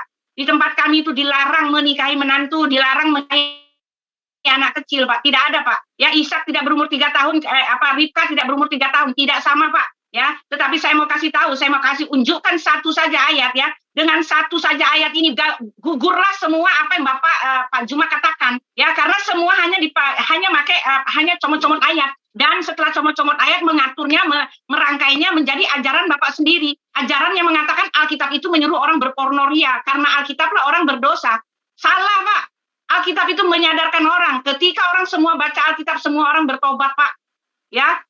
Jadi salah ya. Nah, sekarang kita baca ya di dalam Hosea 1. Di situ dengan jelas dikatakan, keluarga Hosea adalah gambaran Israel yang tidak setia. Titik. Salah udah ya. Ini adalah gambaran Israel yang tidak setia. Disuruh mengawini para pesundal itu, disuruh mengawini sundal itu gambaran bahwa disuruh menikahi orang yang tidak setia. Tetapi karena kasih karunia Tuhan, dari anak sundal itu menghasilkan anak-anak yang diberkati. Ya karena itu menikah, walaupun dia sundal tapi dia menikah. Ya, kita baca di sini. Ketika Tuhan mulai berbicara dengan perantaraan Hosea, berfirmanlah ia kepada Hosea, pergilah kawinilah seorang perempuan sundal dan peranakanlah anak-anak sundal. Anak-anak sundal ini anak-anak yang tidak kenal Tuhan, itu maksudnya, Pak. Ya, karena negeri ini bersundal hebat dengan membelakangi Tuhan, itu loh. Bersundal hebat itu artinya penyembahan berhala, membelakangi Tuhan. Maka pergilah ia dan mengawini Gomer binti Diblaim. Lalu mengandunglah perempuan itu dan melahirkan baginya seorang anak laki-laki. Kemudian berfirmanlah Tuhan kepada Hosea, berilah namanya Yizreel kepada anak itu, sebab sedikit waktu lagi maka aku akan menghukum keluarga Yehu karena hutang darah Yizreel, dan aku akan mengakhiri pemerintahan kaum Israel. Akan dihancurkan itu, Pak. Ya, maka pada waktu itu aku akan mematahkan busur panah Israel di lembah Yizreel. Lalu perempuan itu mengandung lagi dan melahirkan seorang anak perempuan. Berfirmanlah Tuhan kepada Hosea, berilah nama anak itu Rohama kepada anak itu, sebab aku tidak akan menyayangi lagi kaum Israel dan sama sekali tidak akan mengampuni mereka. Ini lambang penghukuman. Ya, tetapi Bapak kalau baca sampai akhirnya itu diberkati ya. Tetapi aku akan menyayangi kaum Yahuda dan menyelamatkan mereka demi Tuhan Allah mereka. Aku akan menyelamatkan mereka bukan dengan panah atau pedang, dengan alat perang atau dengan kuda dan orang-orang berkuda. Sesudah menyapi Lohamna, mengandunglah perempuan itu lagi dan melahirkan seorang anak laki-laki. Lalu berfirmanlah ia, berilah nama Loami kepada anakku, sebab kamu ini bukanlah umatku dan aku ini bukanlah Allahmu. Nah, setelah itu janji tentang keselamatan. Ya, tetapi kelak jumlah orang Israel akan seperti pasir di laut dan tidak dapat ditakar. Nah, itu mana ayat cabulnya di situ, Pak? Ini satu dalil yang mematahkan semua dalil-dalil Bapak. Yang saya omongin ini benar semua. Nggak ada yang bicara Ibu menyuruh Uti, terima melakukan kasih. perkabulan. Ya. Oke, udah habis Ibu Uti. Yang Ya. saya bingung Bu Uti, ini yang perempuan ini siapa ini yang melahirkan perempuan ini? Silakan Ustaz Juma, closing statement. Silakan baca aja. Baik, Bukannya silakan, udah Ustaz selesai Juma. tadi Pak Juma udah closing. Ini saya closing terakhir, Pak. Tadi Pak Juma udah closing. Nggak apa-apa, iya nggak apa-apa saya tambah Bu. Habis ini Ibu Uti boleh closing lagi. Ya, jadi silakan. saya nanti terakhir ya. Saya mau baca lagi satu yang Oke. susu Jakar Kuda. Coba Iya. lihat apa maksudnya. Baik ya. Baik. Waduh, gue demen tuh Jakar Kuda itu Bu. Silakan Ustaz Juma. Jadi saya kembali kepada dalil yang tadi. Bilangan 31 ayat 18. Jadi di situ Allah memerintahkan membunuh semua wanita yang sudah tidak perawan dan mengambil semua perempuan yang masih perawan untuk tentara-tentara ini. Dan semua perempuan yang masih perawan yang belum pernah digagahi oleh laki-laki, ambillah untukmu. Lalu kemudian di dalil berikutnya, setelah dilakukan ya pembunuhan demi pembunuhan terhadap wanita yang sudah tidak perawan ini, kasihan kali dibunuh semua. Itu ternyata di ayat 35 dikatakan sebanyak 32.000 gadis atau anak bayi yang masih perawan. Ya. Ada 32.000 anak perempuan yang masih perawan. Dan hanya 32 di ayat 40-nya yang diberikan kepada, dipersembahkan kepada Tuhan. Berarti ada 31.998 perempuan yang masih perawan. Itu mau dikemanakan itu? Ya, ini saya klarifikasi pernyataan yang tadi. Kemudian yang comot-comot ayat itu sebenarnya bukan saya. Yang comot ayat itu cuman Ibu Uti. Karena hanya untuk membela diri terhadap kata-kata bersundal di dalam kitab Anda. Kitab Anda itu bergejibun ayat, ada ribuan ayat yang memerintahkan bersundal. Ya. Coba kita lihat ini. Kalau Anda mengatakan itu adalah pelajaran, mereka semua dapat hukuman dari Tuhan. Saya ingin tahu dari Ibu. Hukuman apa yang diberikan oleh Allah di dalam Kejadian 19 terhadap Lut dan juga terhadap anak perempuannya. Pergilah Lut dari Zoar dan ia menetap bersama dengan kedua anaknya perempuan di pegunungan. Lalu kemudian sebab ia tidak berani tinggal di Zoar, kata kakaknya kepada adiknya, ayah kita telah tua dan kita tidak lagi tidak ada lagi laki-laki di negeri ini yang dapat menghampiri kita seperti kebiasaan seluruh bumi. Marilah kita beri ayah kita ini minuman anggur, lalu kita tidur dengan dia supaya kita menyambung keturunan dari ayah kita. Pada malam itu mereka memberi ayah mereka minum anggur, lalu masuklah yang lebih tua untuk tidur dengan ayahnya. Dan ayahnya itu tidak mengetahui ketika anaknya itu tidur dan ketika ia bangun. Keesokan harinya berkatalah kakak kepada adiknya, ya, tadi malam aku telah tidur dengan ayah. Baiklah malam ini juga kita beri dia anggur, katanya. Masuklah engkau untuk tidur dengan dia supaya ia menyambung keturunan dari ayah kita. Demikian juga pada malam itu mereka memberi ayah mereka itu minuman anggur. Lalu bangunlah yang lebih muda, yang masih perawan mungkin, yang lebih muda untuk tidur dengan ayahnya. Dan ayahnya tidak mengetahui ketika anaknya itu tidur dan ketika ia bangun. Lalu mengandunglah kedua anak Lut itu dari ayah mereka. Yang lebih tua melahirkan seorang anak laki-laki dan menamainya Moab. Dialah bapa orang Moab yang sekarang. Yang lebih muda melahirkan seorang anak laki-laki juga dan menamainya Ben-Ami. Dialah bapa dari Bani Amon yang sekarang. Sekarang tunjukkan mana hukuman Tuhan terhadap Lot dan kedua anak gadisnya. Sementara dia mempertontonkan, dia memberikan moral yang sangat super luar biasa. Sekarang moral apa yang dia sampaikan? Seorang anak memperkosa, maka wajar kemudian ketika ada seorang ayah mencabuli anaknya. Karena ada dalil dalam kitab ini yang menjadi acuan. Sekarang kalau Anda mengatakan, oh tidak, itu dihukum. Tunjuk di mana Lut ini mendapat hukuman dari Tuhan. Di mana keturunan Moab ini mendapat hukuman? Di mana keturunan Bani Amon ini? Tunjuk dalilnya. Itu makanya saya katakan, jangan bangunkan saya ketika membahas tentang hal-hal seperti ini. Karena saya hafal semua dalil-dalil yang berkaitan dengan hal ini. Saya sudah katakan puluhan tahun saya menjadi Kristolog, tidak pernah sekalipun saya ungkap masalah ini. Tapi karena Ibu yang minta, saya utarakan. Ya. Oke, terima kasih. Thank you. Terima kasih Ustaz Umar. Silakan Ibu Uti, closing statement.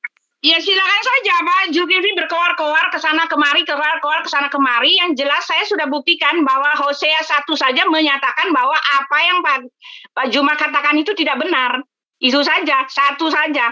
Ya, nggak usah banyak-banyak. Satu aja Pak dalil yang Pak Juma ambil itu tidak benar, yang mematahkan semua isi-isinya. Lalu ketika peristiwa Lot itu, bukankah Bapak mengatakan bahwa Tuhannya Bapak itu adalah Tuhan kami? Lalu kenapa peristiwa Lot itu Bapak mengatakan di mana keturunannya, mana penghukuman Tuhan? Bukankah Bapak yang mengklaim bahwa Allah Subhanahu wa taala itu adalah Elohim? Di mana di mana Elohim itu ya Lot itu ya, keturunan Lot itu ada kan di dalam adalah Tuhannya itu adalah Elohim. Bagaimana ini Bapak bisa menyalah-nyalahkan Tuhannya bangsa Israel itu, sementara di pihak lain Bapak mengklaim bahwa Tuhannya bangsa Israel itu adalah Tuhan Bapak sendiri. Ya, yang perlu Bapak ketahui itu adalah kisah di mana memang seperti itu Tuhan mengizinkan, tetapi itu bukan berarti Tuhan, karena memang kondisinya sudah seperti itu. Kalau tidak ada seperti itu, ya tidak ada keturunan setelah itu. Tidak ada keturunan setelah itu. Lalu Lot itu ya, yang Bapak masukkan Lot itu kan, yang ketika ada yang dengan air bah itu kan. Dan Bapak tahu ya, Bapak tahu itu hukumannya adalah bangsa Hem itu, kalau nggak salah Hem itu adalah bangsa yang dianggap tidak ini lagi. Tidak dihargai, yaitu keturunan Kanaan itu berasal dari bangsa Hem kalau nggak salah. Itu akibatnya turun-temurun, Pak. Tetapi itu terjadi memang karena harus terjadi, karena keturunan itu harus ada, mau bilang apa. Seperti itulah, karena tidak ada lagi manusia di bumi ini. Kalau tidak terjadi seperti itu, ya tidak ada Bapak, tidak ada saya. Jadi bukan hanya keturunan Yesus saja yang Bapak bilang persundal, keturunan seperti itu, Bapak juga, gitu loh. Jadi saya bilang sekali lagi, aplikasi orang tidak bisa Bapak jadikan dalil ya. Yang ada itu yang harus Bapak lihat itu adalah perintah-perintah yang di dalam Alkitab. Jelas di Alkitab mengatakan bahwa di Hosea itu yang susu-susu kuda itu adalah kekejian. Saya hanya tidak punya waktu lagi buka-buka karena waktunya betul-betul ini mengejar. Ya, itu adalah kekejian. Dia namanya persundalan itu adalah di Alkitab kami menyatakan itu adalah perjinahan rohani. Perjinahan rohani artinya penyembahan berhala. Bapak baca semua di dalam kitab Yehezkiel, di dalam Hosea itu berapa banyak kata penyembahan berhala, pengorbanan kepada dewa-dewa, persundalan, perjinahan. Itu artinya penyembahan berhala. Dan akibat dari itu mereka dihancurkan, dipatahkan di dalam kerajaan, di dalam peristiwa Nebukadnezar itu. Karena lambang penyembahan berhala itu yang susu kuda itu.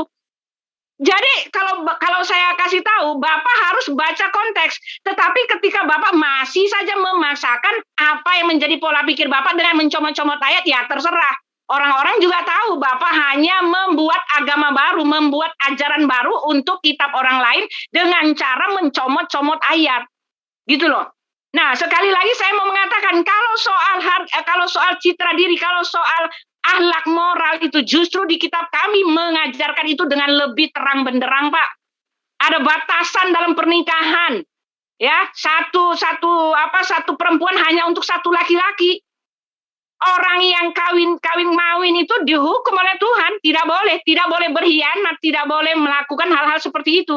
Itu justru yang Bapak katakan itu merupakan kekejian di tempat kami. Gitu loh. Ya, jadi saya mau kasih tahu semua dalil yang dipakai oleh Pak Juma itu adalah kekosongan belaka karena Pak Juma hanya memaksakan kehendak. Sudah saya kasih tahu harus baca konteks. Oke? Terima kasih, itu saja. Terima kasih. Oke, Bu Uti, makasih Bu Uti. Bersediakah Ibu Uti dan Ustaz Juma menerima tanya jawab 2 atau 3 yang ada di sini? Ya, saya ikut Ibu Uti aja lah. Bersedia Kak Ibu Uti? Apanya? Kalau bersedia saya buka. Kalau Ibu Uti Ibu Uti berkenaan, saya persilahkan yang ada di teman-teman di sini bertanya 2-3 orang. Bersedia Kak Ibu? Saya mau jawab ini aja tentang Hosea, tentang ayat-ayat yang ulangan itu karena saya nggak punya waktu untuk menjawabnya. Setiap ayat itu ada konteksnya, Pak. Jadi nggak boleh comot ya. Kalau kita buka satu-satu, Bapak salah semua loh, Pak. Salah semua. Di dalam bilangan 31 itu juga salah semua. Tapi Bapak memaksakan seperti itulah adanya, ya silakan saja. Tetapi Alkitab tidak menulis seperti itu. Itu aja. Kalau gitu, saya mintain 1 orang bertanya ya, Bu ya. Jadi tolong saya udah capek, saya nggak itu, Pak. Malas saya capek. Baik. Nanti kalau saya jawab, justru diajak berdebat lagi. Ya, bukan mau bertanya, tetapi hanya diajak berdebat lagi. Capek. Oke, baik. Makasih, Ibu Ti. Ya, makasih Bu Ti waktunya ya, Bu Ti ya. Ya, terima kasih, Mbak. Makasih. Pak, saya ambil di mana ini? Saya ambil di mana? Di itu ya, Juma ya? Apa di? Iya. Silakan Julfikar official mungkin bisa. Apa? Saya nggak ngerti kalau yang tentang itu. Silakan dipandu boleh. Zulkifli Abbas ya? Dia ada ya? Ada di live kan? Saya kan nggak ini, saya nggak itu. Di saya aja Bu boleh. Iya, Ian JCC ya. Iya, boleh. Iya, jadi ya ini hari ini betul-betul tegang sama Pak Juma karena saya minta ini karena saya lihat yang kemarin itu, apalagi nih gitu. Jadi saya harus klarifikasi gitu saja. Saya juga ikut tegang sebagai laki-laki normal. Iya, tegang sekali. Iya. Lo sebutin susu, jadi apa? Jadi haus. Saya nyari ayatnya belum ketemu, jadi ada waktunya. Nih kalau saya kasih ayatnya terbelalak ya. Itu dia. Terbelalak saja ya. Nggak ada artinya seperti yang Pak Juma. 23:20 Bu. Oke. 3:20. Udah. Udah jangan panjang lagi. 3:20. Ezekiel 23:20. Oh ya udah, silakan baca sendiri minimal 1 pasal. Barulah kalian tahu apa artinya, oke? Oke, Bu. Makasih Bu Uti ya. Oke. Sampai jumpa Ibu Uti. Sampai jumpa ya. Lebih baik lagi. Makasih. Itu dia. Oke, baik. Baik, jangan ditutup dulu. Tolong yang lain yang terlalu kredit dulu. Itu ya, minimal harus 1 pasal ya. Oke. Itu dia. Ini masih live sebentar. Ini masih live. Sebentar, masih live. Saya persilakan. Waduh, kok jadi berisik. Saya minta ke astagfirullah. Tolong dibantu dong, di mute dulu. Sabar. Ini ujian. Ustadz Zulkifli Abbas, saya sangat terperangah mendengarkan ayat-ayat di Bible kok ada zakar kuda, susu di jama-jama. Yang paling saya terkesan banget itu loh, demi untuk ada keturunan, karena nggak ada lagi perempuan lain kecuali anak 2 dari seorang bapak. Kebalik Bang, nggak ada lagi laki-laki.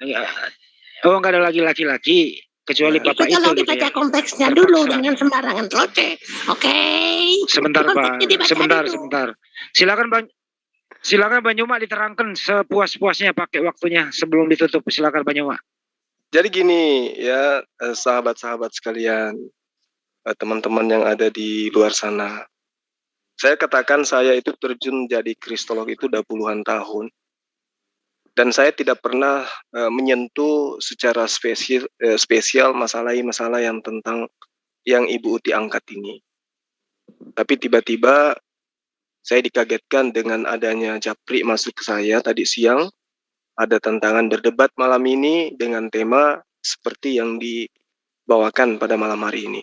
Saya kaget aja gitu, karena saya tidak pernah mengatakan seperti itu tentang Nabi Musa. Akhirnya tadi dirubah kan dari temanya, tentara-tentara katanya.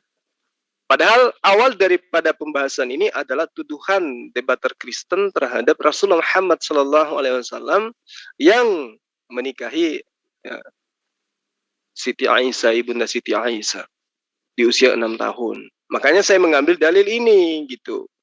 Nah, lalu kemudian pernyataan-pernyataan saya tadi dia mengatakan bahwa coba kita lihat bagaimana pola kehidupan orang Kristen yang lebih duluan Kristen daripada teman-teman kita yang ada di Indonesia. Yang lebih duluan menelan kitab terjemahan Septuaginta dari teman-teman kita yang menelan ajaran-ajaran yang ada dalam kitab mereka yang diajarkan oleh para penjajah baik dari Portugis maupun dari Belanda. Lihat pola kehidupan mereka. Khususnya dalam kehidupan hubungan ya biologis laki-laki perempuan. Nah, apakah mereka itu tidak ada yang mendasari dalam kitab suci mereka? Ada. Kalau mereka mengatakan mereka itu adalah anak-anak Tuhan, mereka mengatakan mereka punya Roh Kudus dan Roh Kudus itu hanya ada di Indonesia. Anak-anak Tuhan hanya ada dalam Kristen-Kristen di Indonesia. Itu bullshit. Karena orang Eropa saja sana juga mengaku sebagai anak-anak Tuhan. Mereka juga mengaku kepenuhan Roh Kudus. Tetapi coba kita lihat bagaimana pola kehidupan mereka. Ya, kaitannya dengan yang tadi yang saya maksud. Jadi kita tidak bisa menutup mata. Ketika materi ini diangkat, mau tidak mau teman-teman Kristen harus menelan dan mengusap dada. Itu fakta. Makanya di endingnya tadi saya membacakan apa yang tertuang di dalam kitab Kejadian. Bagaimana kemudian Lot diceritakan seperti itu adanya. Jadi saya minta ke Ibu Uti kan, mana hukuman buat Nabi Lot dan anak gadisnya yang dua yang ditunjukkan? Bahtera Nuh kan tidak nyambung. Padahal keturunan daripada dua gadis anak Nuh ini, anak Lut ini melahirkan keturunan dari bangsa Moab dan juga Bani Amon. Yang ditunjukkan apa? Umatnya Nabi Nuh. Asal jawab tidak nyambung. Nyambung. Iya, itu makanya saya katakan bahwa saatnya Islam itu bangkit. Kalau ini salah, maka berarti perlakuan mereka benar.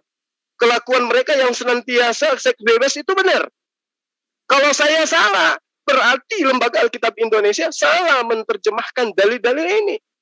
Kata bersundal itu ada ribuan dalam kitab Lembaga Alkitab Indonesia, baik Perjanjian Lama ditambah lagi Perjanjian Baru. Jadi saya hanya ingin mengatakan bahwa ketika manusia disuguhkan dengan pernyataan-pernyataan yang tidak rasional seperti ini, lalu kemudian dikatakan ini adalah kitab suci, maka saya pertanyakan sisi kemanusiaannya. Saya sanksi kalau dia itu sehat akalnya. Ya, kenapa saya mengatakan seperti itu? Karena dalil ini dengan dalil satu dengan dalil yang lain itu berkesinambungan. Antara bab satu dengan bab yang lain berkesinambungan. Di mana endingnya kemudian dari hasil persinahan melahirkan sosok Tuhan. Kan nyata dalam kehidupan mereka. Dan nyata dalam aplikasi iman mereka seperti itu. Kemudian tadi muncul pernyataan Ibu Uti. Yang saya menilainya itu adalah tangisan yang sangat pedih.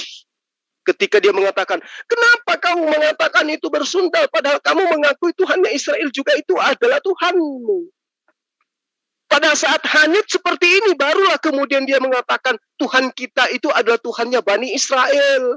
Selama ini kita sudah setengah mati sampaikan, kami menyembah Tuhan yang mengutus Abraham, Ismail, Ishak, dan seterusnya. Tapi ditolak. Giliran hanyut seperti ini baru mengatakan, kenapa kamu membawa ayat-ayat ini? Sementara kamu mengakui bahwa Allah Israel itu adalah Allahmu. Inilah bukti ketidakberdayaan seorang Kristen ketika diperhadapkan dengan kebenaran. Fakta kita suguhkan, dalil kita berikan, konsep, sejarah, perilaku kehidupan mereka kita pertontonkan, kita perlihatkan apa yang kemudian dia katakan. Jangan kamu sebut itu karena Tuhanmu juga itu adalah Tuhan yang berfirman di dalam kitab kami. Kan bahasa kasarnya seperti itu. Tapi sekali lagi saya mengatakan, saya membaca kitab Kejadian, bukan membaca kitabnya Bani Israel. Saya membaca kitab Yehezkiel, tidak membaca kitabnya Bani Israel. Yang saya bacakan adalah kitabnya Kristen yang mereka ambil dari terjemahan yang salinannya kita tidak tahu entah dari mana. Saya kira seperti itu para sahabat sekalian. Mohon maaf kalau ada kata-kata yang mungkin porno, karena memang kita sudah mengupas porno.